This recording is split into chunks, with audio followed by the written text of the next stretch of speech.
आज की कहानी बेहद ही खास है। ये कहानी मीराबाई की पुनर्जन्म से संबंधित है। क्या आप जानते हैं, माधवी की सिर्फ एक गलती के कारण माधवी को कलयुग में जन्म लेना पड़ा। आप जरा इसे गौर से सुने। ये कहानी काफ़ी प्रचलित है, बहुत पुरानी बात है। कृष्ण के गांव नंदगांव का ही एक ग्वाला था। उस ग्वाले ने विवाह बरसाने में किया। उस समय बहुत कम आयु में ही लोगों का विवाह हो जाता था, किंतु लड़की को ससुराल बाद में भेजा जाता था। ग्वाले और उस रूप कन्या का विवाह हो गया। जब ये दोनों बड़े हो गए तो अब गौनी की रस्म होने वाली थी। तो ग्वाला अपनी पत्नी को लाने बरसाने बैलगाड़ी से चल पड़ा। वो जा ही रहा था, तब तक भगवान श्री कृष्ण की दृष्टि उस ग्वाले पर गई। श्री कृष्ण ने पूछा, भैया कहाँ जा रहे हो? तो उस ग्वाले ने उत्तर दिया, मेरा आज गौना है, तो मैं अपनी पत्नी को लाने बरसाना जा रहा हूँ। तभी श्री कृष्ण बोले, जब भाभी आए तो उनका मुख सबसे पहले मुझे ही दिखाना। ग्वाला श्री कृष्ण से हाँ कहकर वहाँ से चल पड़ा और बरसाना पहुँचा। वो बाहर अपनी पत्नी का इंतज़ार कर रहा था। उसकी पत्नी का नाम माधवी था। माधवी की माँ उसे ससुराल भेजते समय उसे सिखा रही थी, लाली तू नंदगांव तो जा रही है, पर ध्यान रहे, नंदगांव में एक नंद का छोरा रहता है, उसका नाम कृष्णा है। अगर वो तुम्हें गलती से भी दिख जाए तो तू उसे अपना मुख मत दिखाना और ना ही तू कृष्णा का चेहरा देखना।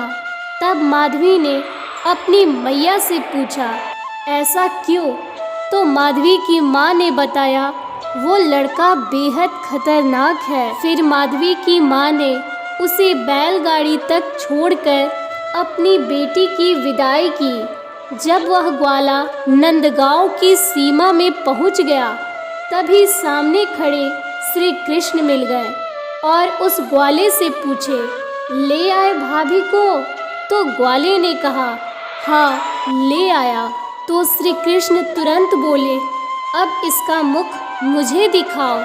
ग्वाले ने माधवी से कहा, ये हमारा सखा है, इनका नाम कृष्णा है, तो इन्हें अपना एक बार मुख तो दिखा दो।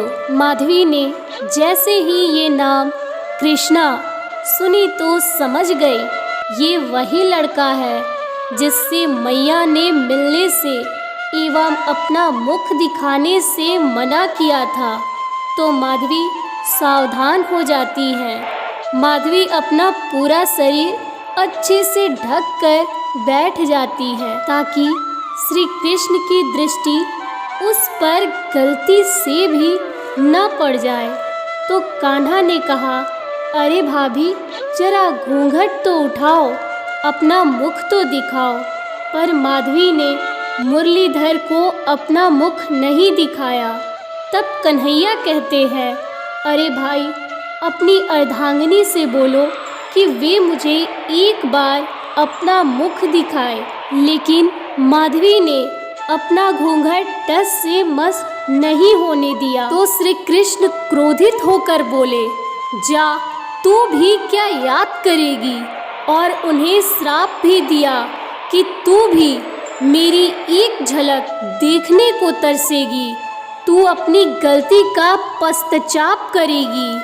और भगवान श्री कृष्ण यह कहकर तुरंत वहाँ से चले जाते हैं। अब माधवी अपनी प्रतिज्ञा निभा रही थी। हर दिन जब जब उसे पता चलता कि श्री कृष्ण गुजर रहे हैं, तो वह घूंघट से पर्दा करके छिप जाती और घर में जल्दी से अंदर चली जाती। जब लीलाधर गाय चराकर वापस आ रहे होते हैं, तब क्या गोपियाँ और क्या नंदगांव का कोई और ग्वाला, सभी कन्हैया की ओर से नज़र नहीं हटा पाते। और तो और घर के लोग दौड़कर बाहर मुरलीधर को देखने आ जाते थे और माधवी दौड़कर उल्टा घर में घुस जाती थी अपनी माता के प्रतिज्ञा के कारण। फिर एक दिन कुछ इस तरह हुआ जिसकी कोई कल्पना भी नहीं किया था। उस समय में श्री कृष्ण गिरिराज धारण किए इंद्र के कोप का भजन किया और भारी तूफान लगातार वृंदावन पर आ रहे थे। सारे लोग इधर उधर भागे जा रहे थे। इसी भागम भाग में माधवी का घूंघट अचानक से ऊपर उठ गया और उसे सामने एक हाथ दिखाई दिया जो गिरिराज से लगा हुआ था। जैसे ही वह हाथ देखी तो वह मानो स्वप्न में किसी राजा को देख रही हो। वो सोचने लगी, ये उंगली किसकी है। थोड़ा आगे बढ़ी, कंधे तक नजर गई, फिर थोड़ा और नीचे देखी तो कंठ तक नजर गया और आगे बढ़ी। फिर माधवी ने गिरधारी के दोनों मनमोहक आँखों को देखा और जहाँ खड़ी थी वहाँ खड़ी की खड़ी ही रह गई। मुंह खुला का खुला ही रह गया। न तो पलकें झपक रही है और न ही हिल पा रही है। इसी बीच उसकी एक सखी उसे हिलाकर बोलती है, माधवी तू खड़ी क्यों है? यहाँ सभी पर संकट आया हुआ है। माधवी ने उस सखी से पूछा, ये सामने खड़ा मनुष्य कौन है जो इतना सुंदर है? ये जिसने गिरिराज को स्वयं ही धारण किया है।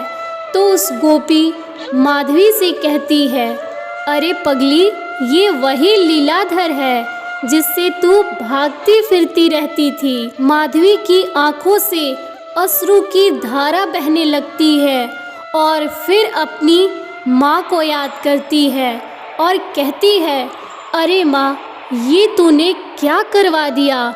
ये कैसी शिक्षा दे दी तूने मुझे आज तक कन्हैया के दर्शन से वंचित रखा। उसने कहा, मैं आज स्वयं प्रण लेती हूँ। मैं अपनी लाज लज्जा को अपने से दूर रखूँगी। मुझे किसी प्रकार की लज्जा नहीं रह जाएगी।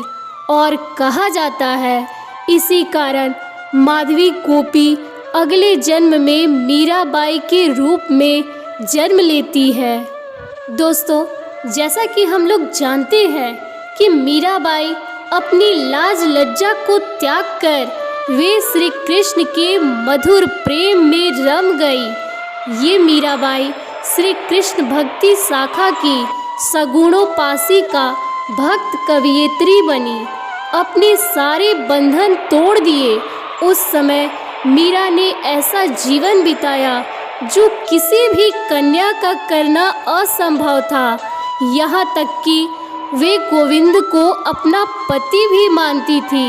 इस प्रकार मीरा ने अपने पिछले जन्म की गलती सुधार ली और अपने लाज लज्जा को त्याग कर श्री कृष्ण के आजीवन दर्शन करने लगी। माधवी गोपी को इसलिए मीरा माना जाता है क्योंकि ज़्यादातर मीरा श्री कृष्ण को गिरधर या गिरधारी ही बोलती थी, क्योंकि उन्होंने मुरारी का पहला मनमोहक रूप जो देखा, उसी कारण उनसे मधुर प्रेम हो गया और वे हमेशा कहती थी, मेरे तो गोवर्धन पर्वत धारण करने वाले गोपाल ही सब कुछ है, जिनके सिर पर मोर मुकुट सुशोभित है।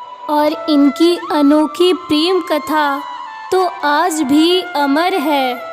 आपसे आग्रह है कि हमारे चैनल प्रेरक वचन को लाइक, शेयर और सब्सक्राइब ज़रूर करें ताकि इससे भी बेहतरीन वीडियो मैं आपके लिए बना सकूं। धन्यवाद।